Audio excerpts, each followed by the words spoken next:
आम्हाला हक्काचं परमपूज्य डॉक्टर बाबासाहेब आंबेडकरांनी समानतेचा अधिकार दिला आणि ते बिल आणण्याचं काम आदरणीय आपल्या देशाचे पंतप्रधान नरेंद्र मोदी साहेबांनी केलं आणि त्याला खेळण्याचं काम, ओढण्याचं काम, ओरबडण्याचं काम हे या ठिकाणी विरोधकांनी केलं आहे.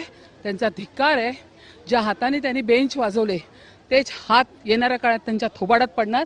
या सगळ्या महिला वोटच्या स्वरूपात त्यांचं द्रूप आदिशक्तीचं दाखवून देणार. जांभोरी मैदानापासून सुरुवात झालेली आहे, आता वरली डोमपर्यंत जात आहेत. हजारोच्या संख्येत महिला सामील झालेल्या आहेत. अशाच भावना प्रत्येकांच्या आहेत.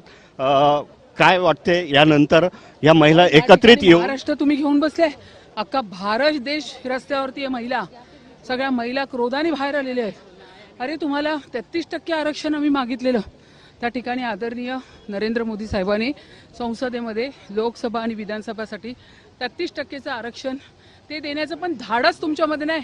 तुम्ही समस्त महिला वर्गाचाच नाही, तुम्ही तुमच्या घरातल्या तुमच्या आईचा, तुमच्या पत्नीचा, तुमच्या बहिणीचा, तुमच्या मुलीचा, तुम्ही सगळ्यांचा अपमान केलाय.